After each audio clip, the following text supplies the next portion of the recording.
وحبيبنا وشفيعنا ومولانا محمد وعلى آله وصحبه أجمعين. أما بعد إلهي أنت مقصودي ورضاك مطلوبي أعطني محبتك ومعرفتك إلى حضرة سيدنا المكرم أبينا ومربي روحنا العليم العلامة بكر الفخامة Guru Agung Mahasa Aba As-Radiyallahu anhu wa qaddas sirran wa usulihi wa furu'ihi wa ahli silsilatihi wal ahlisina anhu kullu syai'in lillahi lahul Fatihah. Bismillahirrahmanirrahim. Alhamdulillahi rabbil alamin arrahmanir rahim maliki yaumiddin. Iyyaka na'budu wa iyyaka nasta'in ihdinas siratal mustaqim siratal ladzina an'amta 'alaihim ghairil maghdubi 'alaihim waladdallin. Pemangku manakib Rodoh Masjid Nurul Hidayah Ustaz Haji Muhammad Slamet beserta seluruh pengurus Masjid Nurul Hidayah, para pimpinan dan pengurus Korwil Jakarta Utara ini, Jakarta Utara, IGM, BPS Suryalaya Sirnarasa, Ikhwan, Akhwat, Thariqah Qadiriyah, Naqsyabandiyah, Pondok Pesantren Suryalaya Sirnarasa. Kita saat ini ada di Masjid Nurul Hidayah, masjid yang sabda Nabi, man bana masjidan fid dunya banallahu lahu mislahu fil jannah.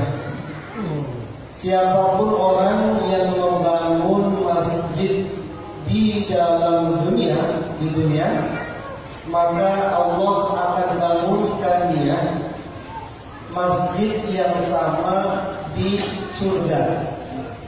Jadi kalau masjid ini sedang dibangun, kemudian kita ikut membangun masjid ini, maka kemudian baginda Nabi janjikan di surga nanti Allah akan bangunkan kita masjid rumah yang sama. Jadi bikin rumah di masjid itu, di surga itu bukan nanti. Bikin rumah di surga itu nanti, bukan nanti, tapi saat ini.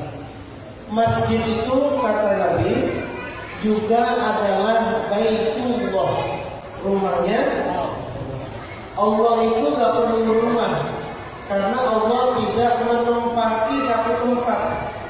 Allah tidak menempati satu tempat.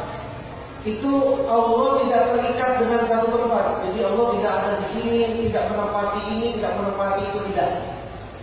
Tapi Allah tetap membutuhkan rumah. Sampai Ka'bah dikatakan sebagai baiti, rumah aku. Masjid dikatakan sebagai rumahnya Allah. Jadi kita saat ini ada di mana? Di rumahnya Allah, atau bahasa Arabnya namanya Baitullah.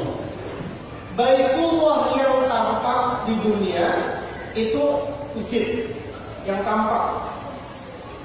Baitullah yang tidak tampak oleh mata kita itu namanya qalbun. Apa namanya? Hati. Jadi yang nampak rumahnya Allah, ini rumahnya Allah ini, itu yang nampak namanya masjid. Di Mekah ada juga Ka'bah. Kalau yang tidak tampak dalam mata kita, itu namanya qalbun. Qalbun itu 2 jari di bawah susu kiri kita. Qalbul mu'mini baitullah, kata Nabi. Hatinya orang mukmin adalah rumahnya Allah. Jadi setiap kita ini memiliki dan membawa rumahnya Allah. Setiap kita ini, kita semua mukmin ini, itu semua selalu membawa rumahnya Allah. Pertanyaannya sekarang adalah, kalau rumahnya Allah, berarti sohibul baitnya siapa? Rumah Allah. Berarti Jadi kalau di sini adalah rumahnya Allah, berarti sahibul baitnya, tuan rumahnya adalah Allah. Kita ini tamu apa tuan rumah? Kita ini tamu apa tuan rumah? Tamu, tamunya Allah. Kalau rumah itu adalah rumahnya Allah, berarti yang menempati rumah itu Allah atau yang lain? Penguasanya yang memiliki, yang menempati rumah itu adalah Allahnya atau yang lain? Allah. Karena itu rumahnya Allah. Rumah Ustaz Wahyu. Rumah Ustaz Wahyu. Berarti rumah itu dimiliki, dikuasai oleh Ustaz Wahyu. Karena itu rumahnya Ustaz Wahyu. Kalau hati kita adalah rumahnya Allah, berarti tuan rumahnya siapa? Tuan rumahnya adalah Allah. Berarti di hati kita ini, siapa yang seharusnya berkuasa dan punya wewenang penuh, yang bertuan rumah di hati kita ini siapa semestinya? Allah atau dunia? Allah atau dunia? Allah atau uang? Allah atau manusia? Allah. Kalau selama ini hati kita penuh sama dunia, hati kita penuh sama materi, hati kita penuh sama uang, Allahnya tersingkir, berarti kita sedang mengusir Allah di dalam rumahnya sendiri. Sekarang tinggal dipikirin, tinggal dihayatin, tinggal disadarin, tinggal dimuzakarohin. Kira-kira di hati kita, siapa yang sering ada di dalam hati kita? Rumah kita ini, Allah atau selain Allah yang sering ada di rumah kita? Sholat subuh 2 rakaat itu lebih ingat Allah atau lebih ingat urusan lainnya? Kehilangan handphone sama ketinggalan sholat zuhur itu lebih merasakan mana di dalam hati? Engkau sholat zuhur ketinggalan sama ketinggalan handphone itu lebih resah mana di dalam hatimu? Berarti siapa sohibul bait di dalam hati? Siapa sohibul bait? Allah apa handphone? Berarti takbirnya handphone akbar atau Allah akbar? Mulutnya Allah akbar, tapi sesungguhnya hatinya Samsumi akbar. Mau sampai mati kita kayak begini. Tentu saja tidak mau kita. Hati kita kemudian harus dibersihkan dari apapun selain Allah. Siapapun selain Allah harus menjadi tamu di dalam hati kita. Karena penguasanya adalah Allah. Tidak boleh ada yang menguasai masjid ini. Karena ini adalah miliknya Allah. Yang lain hanya boleh berkhidmat dan bertamu di rumahnya Allah. Hati kita begitu. Urusan dunia tidak boleh menjadi tujuan dan menjadi tuan rumah di hati kita. Yang boleh dan harus bercongkol dalam hati kita adalah Allah Subhanahu wa Ta'ala. Maka yang jadi pertimbangan utama di dalam hidup kita bukan dunia. Yang menjadi pertimbangan hidup kita semuanya adalah Allah. Ada uang di depan kita, nggak ada yang tahu ini uang. Uang siapa nggak tahu. Kita kalau pengen ngambil nggak ada yang tahu. Dan saat itu kita butuh duit. Siapa yang menjadi pertimbangan kita? Kita butuh duit, kemudian kita ambil duit ini, meskipun tidak ada yang tahu. Atau pertimbangan kita Allah. Meskipun kita ambil duit ini tidak ada yang tahu, tapi ada Allah. Dan uang ini masih hukumnya haram. Siapa yang menjadi pertimbangan dalam diri kita? Allah atau mengambil duit itu secara zalim? Padahal lagi kepepet, lagi nggak punya uang. Kebanyakan kita ambil, berarti yang menjadi pertimbangan adalah dunia, bukan Allah Subhanahu. Kalau orang sampai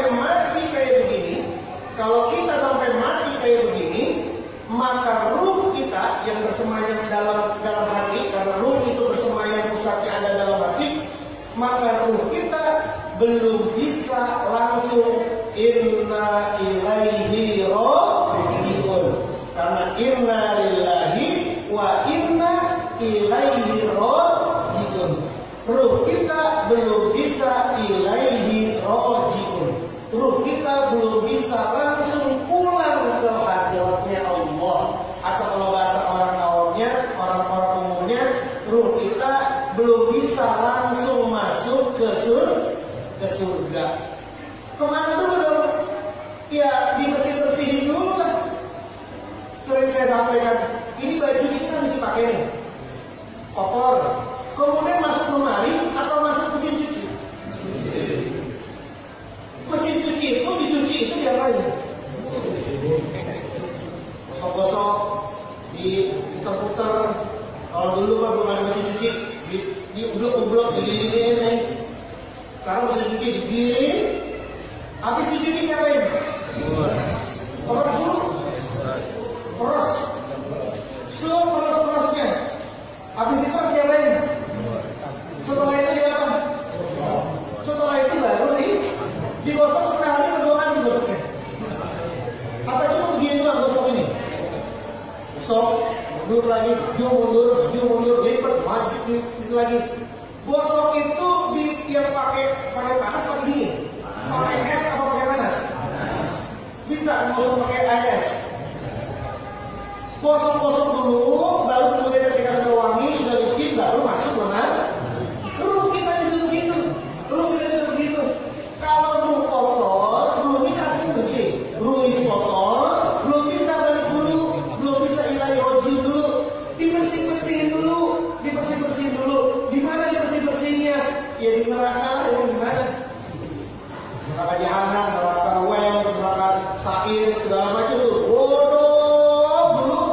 Kalau bersih, teman kita depan ngopi, udah nyobain 72 bidadari, baru kemudian masuk. Dari mana itu?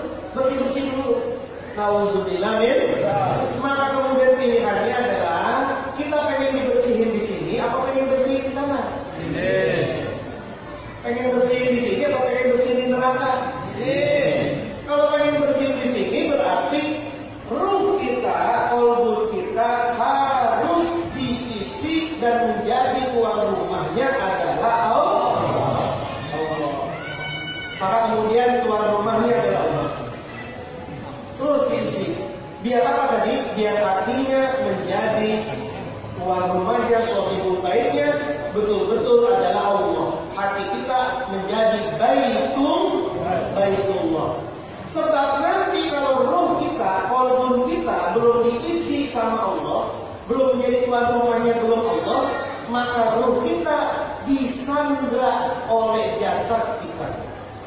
Karena tubuh kita ini, diri kita ini ada dua, ada jasad, ada ruh. Kita ada di sini kan ada dua nih, ada jasad, ada. Nggak mungkin kan di sini ada ruhnya doang, jasadnya nggak ada. Ya ada tapi tidak terlihat. Tapi ada nggak di sini jasadnya doang, ruhnya nggak ada? Nggak ada. Di sini ini ada ruh ada. Kalau qalbunya, hatinya, tuan rumah hatinya itu belum menjadi baitullah, maka ruhnya akan disandra oleh jasad. Apa itu? Jasad menyandra ruh itu apa maksudnya? Ruhnya sih pengen zikir, habis sholat saya zikir lah 1/5. Tapi ketika lagi sholat nggak mampu ini, pegang tasbih, nggak mampu zikir. Assalamualaikum, Allahumma lantas jawabul. Padahal pengennya apa? Pengen zikir. Pengennya sih malam bangun tahajud, amaliyah. Pengen kan begitu? Pengen.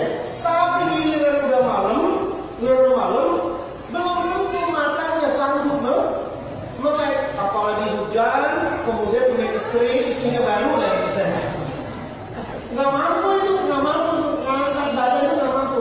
Padahal ruhnya mau. Sedekah, infak 20.000 sama 2.000 banyak mana? Bagusan mana? Tapi lagi Jumatan di masjid nih, kotak lewat. Di kantong ada 20 sama 2.000. Cepetan mana? Kentengan mana ngangkatnya? Padahal maunya itu berarti ruhnya disandra oleh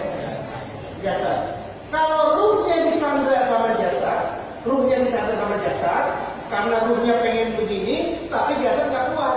Rumahnya dekat sama masjid, tapi nggak kuat kakinya untuk melangkah ke masjid. Kalau ditanya sholat bagusnya di mana, di masjid, bagus. Iya di masjid lah. Tapi kalau ke masjid pengen saya ke masjid, tapi nggak kuat kakinya, nggak kuat kakinya. Kenapa nggak kuat kakinya? Karena kakinya jasadnya menyandra ruhnya. Tapi giliran disuruh tuh ada pasar malam, ada dangdutnya lagi, penyanyinya baru, goncang lagi ini. Kakinya kuat, kakinya cepat banget jalannya. Itu apa tadi itu? Karena jasad menyandra ruhnya. Maka ruhnya harus bebas dari sandraan jasad. Ruh pengen apa? Jasad tunduk. Ruh pengen ini, jasad tunduk. Ruhnya pengen zikir dari maghrib sampai isya, jasadnya tunduk. Ruhnya pengen bangun malam, jasadnya tunduk. Ruhnya pengen masjid, jasadnya tunduk. Kalau orang sudah seperti ini, maka nanti ketika mati, Israel tidak lagi mencabut nyawa.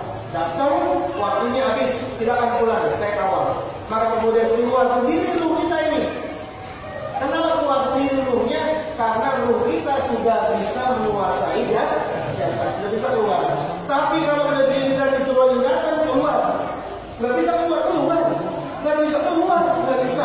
Itulah fungsinya Israel, dibetot. Tarik. Yang digambarkan oleh baginda Nabi itu bisa sakitnya, respon sakitnya itu bisa seperti kulit dilepas dari gajinya. Sampai segitu level sakitnya itu. Kenapa? Karena tidak mau keluar.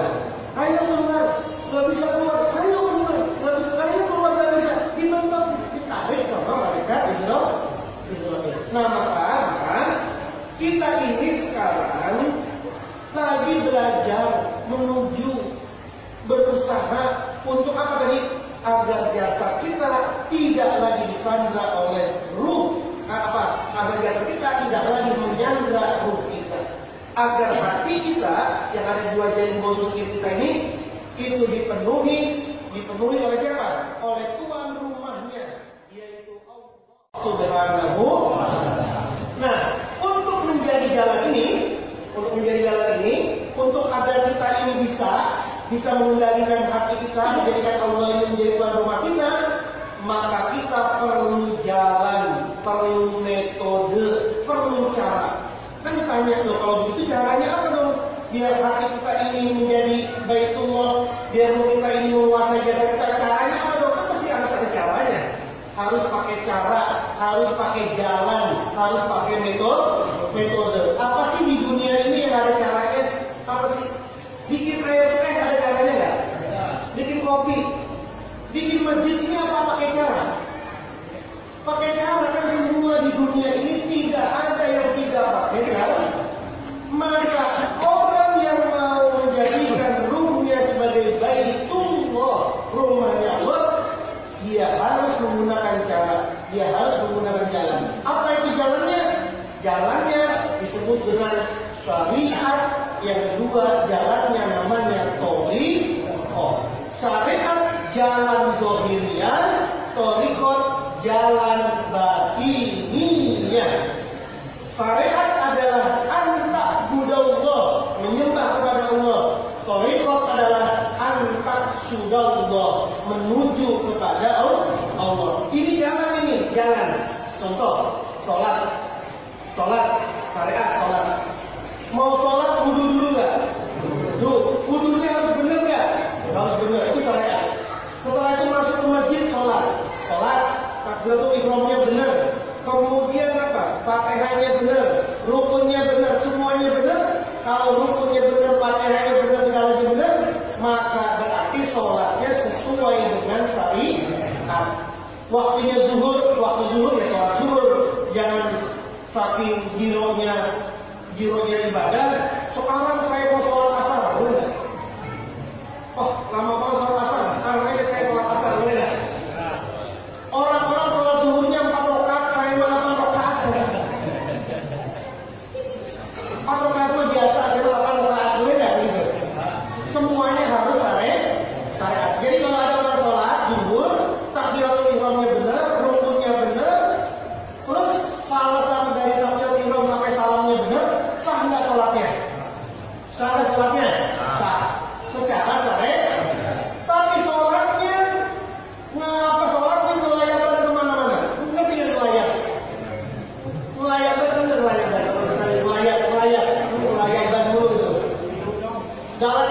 dulu. Pikirannya melancong, hatinya melancong gitu ya. Meskipun melancong hatinya, pikirannya melayang kemana-mana, kalau rukunnya benar, syaratnya sholatnya benar, sah nggak dia? Sah. Secara syariat. Allah Akbar. Ingat contoh, ingat sini. Ya Allah liman hamidah. Terus sampai salam, sampai assalamualaikum. Sah. Secara fikih, secara syariat. Tapi yang cukup jalan ini, syariat ini tidak. Makanya harus ada satu jalan lagi kan itu. Namanya thoriqo. Apa namanya tadi? Thoriqo. Jalan apa itu thoriqo? Kalau tadi syariat itu beribadah kepada Allah, rukunnya benar, takbiratul ihramnya benar, thoriqo ngurusin hatinya. Salat Allahu Akbar, hatinya ikut Allahu Akbar. Salat menghadap kepada Allah, fisiknya menghadap ke arah kiblat, maka hatinya juga menghadap kepada Allah. Itu namanya thoriqo. Syariat menyumbang. Ada fakir miskin, ada janda, kemudian ada yatim, kita santunin. Berapa? 1 juta, kita kasih 1 juta. Kita 1 juta kita kasih. Ini anak kita banget ini. Turun anak berapa ini? Anak pertama. Oh, bapaknya meninggal apa ibunya meninggal? Bapaknya. Anak kita banget, anak pertama berarti main cakep. Udah santunin sekalian saja. Sekalian sekalian pakai. Kemudian santunin. Lalu kemudian ketika nyantunin, dia santunin 1 juta. Sama secara syariat.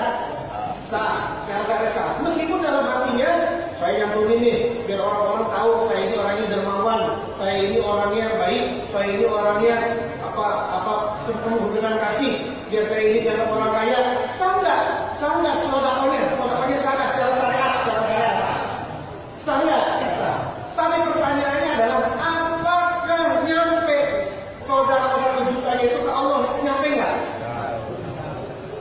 Dipastikan tidak. Kenapa tidak dipastikan tidak nyampe?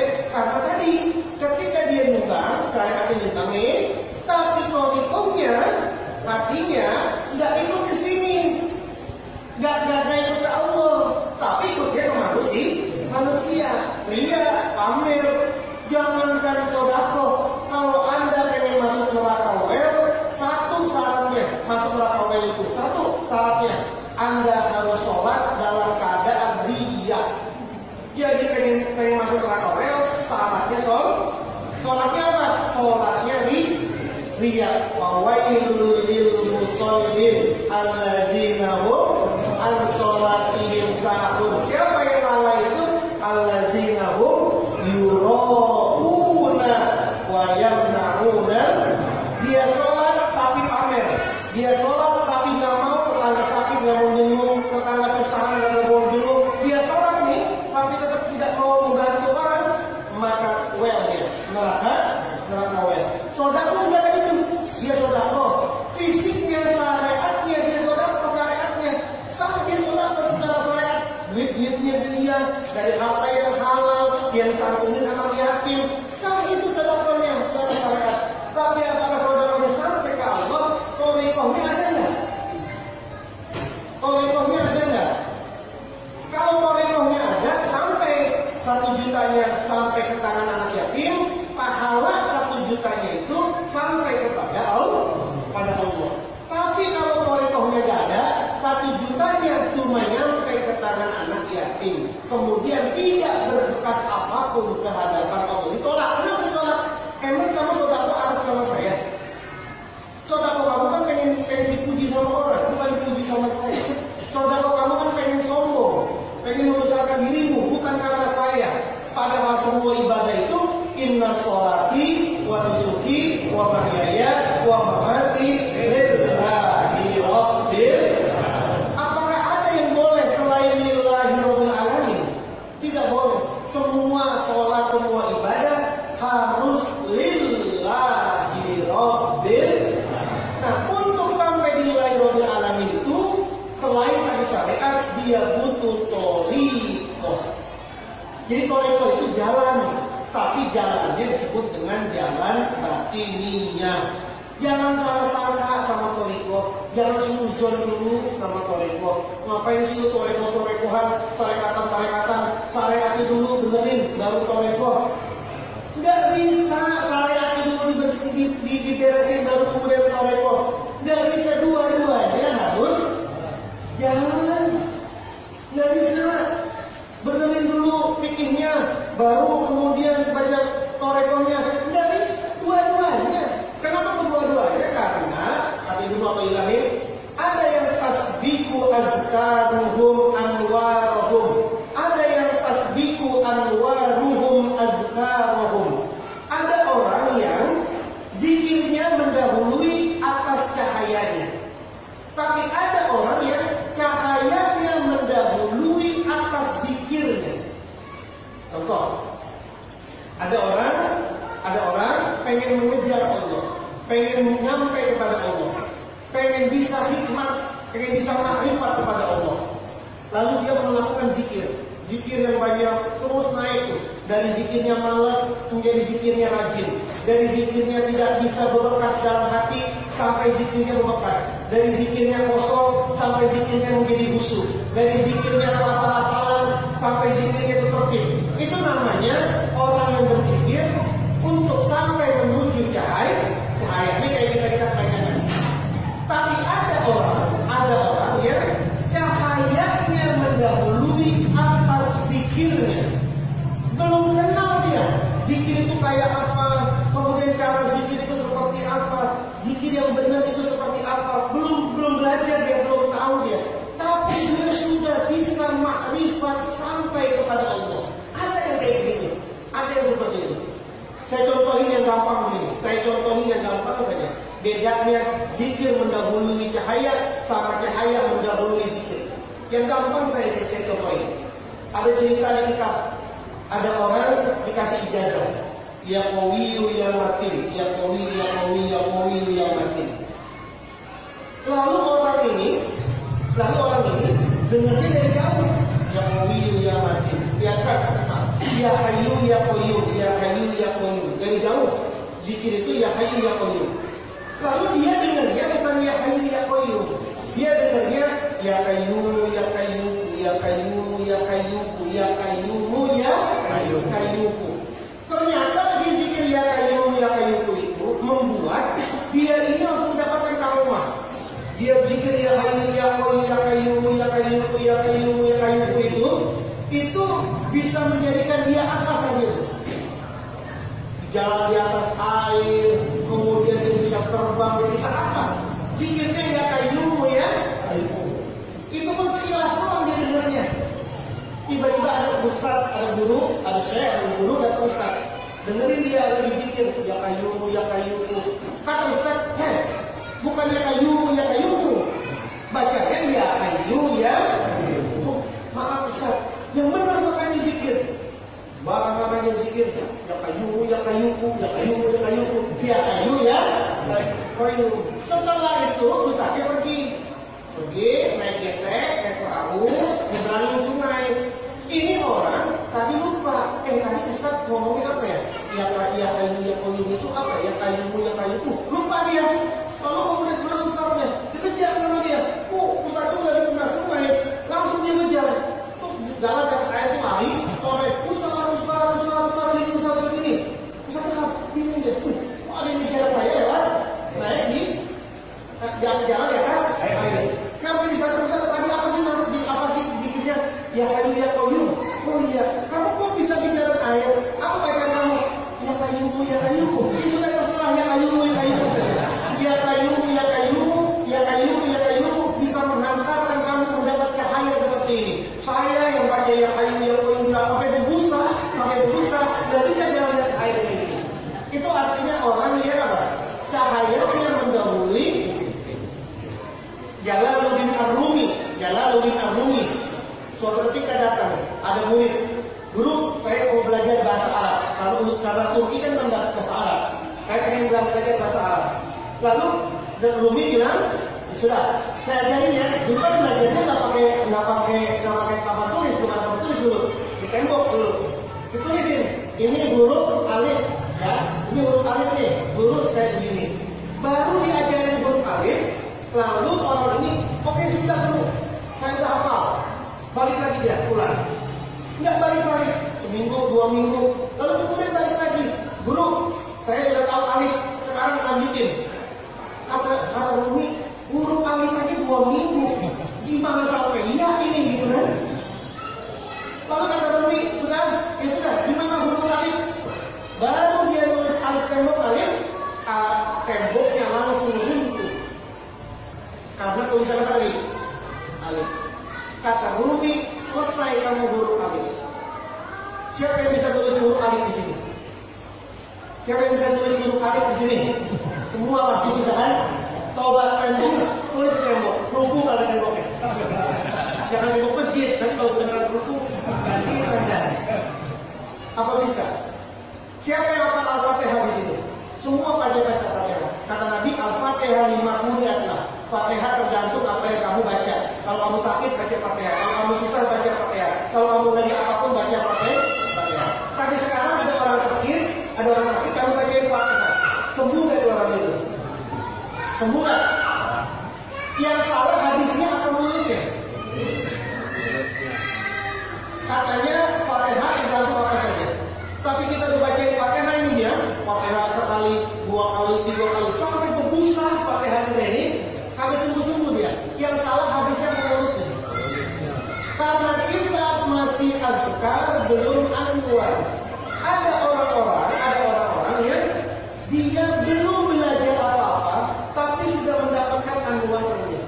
Maka tadi saya katakan tadi, Anda tidak bisa, menurut saya setidaknya, nggak bisa orang mengatakan syariat dulu benerin, fikihnya dulu baru mereka. Nggak bisa begitu. Kenapa? Karena sholat Anda bukan cuma sholat fisik, tapi sholatnya juga sholat hati. Sholatnya khusyuk. Sholatnya dia khusyuk itu bukan urusan fikih. Anda lihat kitab dari fikih Wadih, Fathul Qorib, apalagi I'anah, Fathul Mu'in, Fathul Wahab, Muqtaj. Lihat kitab fikih itu. Apa ada babul khusyuk? Ada nggak? Babul khusyuk di kitab fikih ada nggak? Nggak ada babul khusyuk di kitab fikih. Kenapa? Karena khusyuk bukan urusan fikih. Khusyuk urusan tasawuf, khusyuk urusan tauhid. Jadi tauhid sama syariat, dua-duanya harus jalan bersama-sama. Kalau nanti fikihnya dia belum benar, ya diberesin. Bukan berarti fikihnya benerin dulu, baru kemudian torekohnya. Nanti kalau syariat fikihnya itu belum benar, kemudian dia belum belajar torekoh, sampai mati dia belum belajar tasawuf, ya berarti dia nggak tahu apa-apa. Emang ilmu ikhlas itu ada di fikih apa di tasawuf? Apa di torekoh? Ikhlas,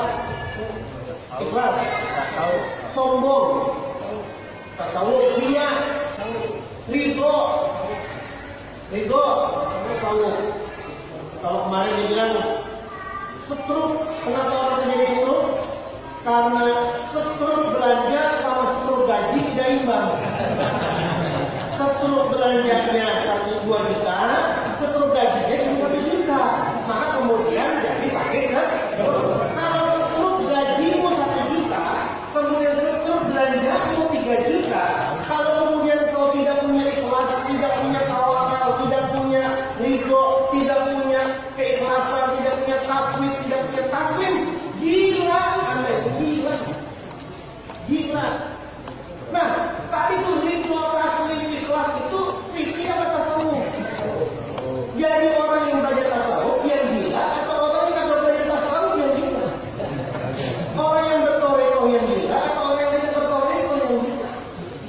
Untuk menghadirkan Allah dalam hatimu itu urusan torekoh, bukan urusan syariat, bukan urusan fikih. Untuk menghadirkan bagaimana Allah terus ada dalam hatimu, nggak ketemu di bab fikih, nggak ketemu. Fikih itu ya babu toharo, babu tayammum, babu sholat, siang, haji, segala macam itu. Yang bisa menentukan itu dalam hati, Allah dalam hati itu urusannya torekoh. Jadi siapa sesungguhnya yang bisa gila? Orang yang belajar torekoh atau orang yang tidak belajar torekoh? Kalau orang yang sudah belajar torekoh, tahu ikhlas, tahu Allah. Ada Allah dalam hatinya. Meskipun seluruh belanjanya banyak, seluruh gajinya sedikit, dia yakin ada Allah. Allah memberikan min haitsu la yahtasib. Kalau gajimu dalam sebulan yang tanggal 4, misalnya dari tanggal 4, itu namanya rezeki yang min haitsu yahtasib. Itu mah rezeki yang sudah ditunda. Tapi kata Allah ada rezeki yang wa yarzuquhu min haitsu la. Siapa itu orang yang punya kalimat takwa di dalam hatinya, itu yang akan dikirim oleh Allah, rezeki yang Allah kirim dengan tidak ditunda-tunda. Makanya gak bakalan stres. Gak bakalan stres karena punya keyakinan tadi. Gitu ya.